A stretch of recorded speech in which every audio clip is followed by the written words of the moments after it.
18 nti amalala gakulembera okuzikirira n'omwoyo ogwegulumiza gukulembera ekigo. Haleluya. Amalala gakulembera, ndowooza amalala n'okwegulumiza tewali njawulo.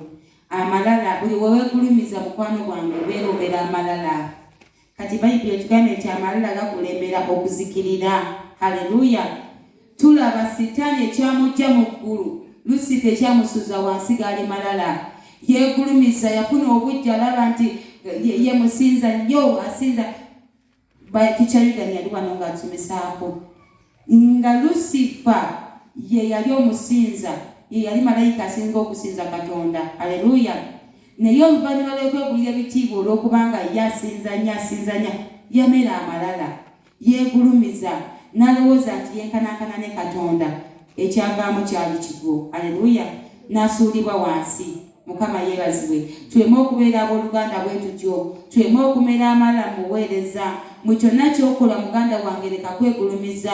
Oli mukyala mu maka, mukwano gwange Mukama akwesigisizza amaka ago. Haleluya. Leka kubeera ng'omera amalala mu maka. Omwami leka kusaddala atambuuze kubanga ndi musajja nnyo.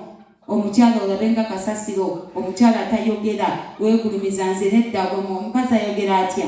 Amaka gaba gakuteesa abooluganda. Haleluya.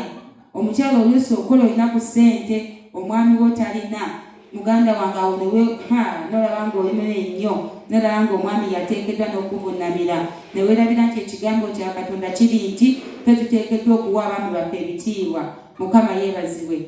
Amalala gakulembera kigo w'oluganda. Ojja kugwa olabe nga n'ebintu bikubiddwa lwa kwegulumiza lwa malala. Bwe weetoowaza amaaso ga Katonda, ye Mukama akugulumiza. Naye buli weegulumiza ye ng'akussa wansi. Haleluya.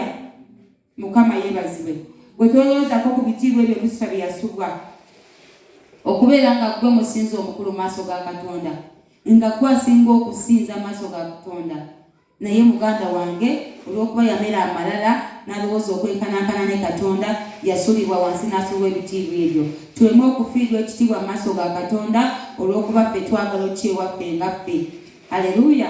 Ekitiibwa tokyegulira gwe nga gwe, wabula Mukama yajja okugulumiza. Haleluya. Yesu yagamba nti nze omulimu gw'ongumaze, nga Katonda yalina okugulumiza Yesu. Kugamba yalina okulaga ekitiibwa kye. Haleluya. So si ye Yesu kwegulira kitiibwa yekka nga Lusifa bwe yali agala okyegulira. Baganda bange, byonna bye tukola, byonna Mukama byatwesigisizza, tumanye nti ffe tuli bibya era tuli bawanikabe, tetulina kyetuyina. Bw'oba musinza, bw'oba mutendereza, bw'oba asha, bw'oba mubulizi wa njiri, oba oli ki mu maka, ku mirimu, obooluganda ne ku mirimu, ekyamazima osobola okugwa lwa kwegulumiza gwe. Nze nababulirako omuntu omu n'ogenda okula ka swiiti olw'okuba atudde alya emmere, asooka kubuuza oyagalayo ki, n'omugamba nti swiiti, ekikumi kyekinsitula. Haleluya. Ekikumi kyekikusitula, lwaki obisuubula ebitandikira ku 10? Yesu yeebazibwe. Kati ne ku mirimu gyaffe abooluganda tuleme okwegulumiza. Tumanye nti Mukama agwesigisizza, oweereza abantu be mu mazima n'obwesimbu era n'obwenkanya. Abantu tobateeka ku levo. Nabadde awo ojjo ekiro kasitoma najja leero wamma, kati nabadde ku ssimu ne mugamba akansooke malirize kasitoma. Nangamba sooka malirize essimu. Ne njijjako essimu ne mugamba oyagala nsooka enjogera ne kasitoma omala ogambe omukyala waawo omusanga ku ssimu tagivaako tafa kuba kasitoma. Nangamba oyinza okubadde okutwadde eri ya bukadde, nze njagala deposit wa 10. Ne mugamba munange kiba bwe kityo, nze buli ajja mu maaso abeera kasitoma. Haleluya. Kati abooluganda nga Mukama alina omulimu gwakwesigisizza. Muganda wange leka kumera malala, leka kwegulumiza. Haleluya.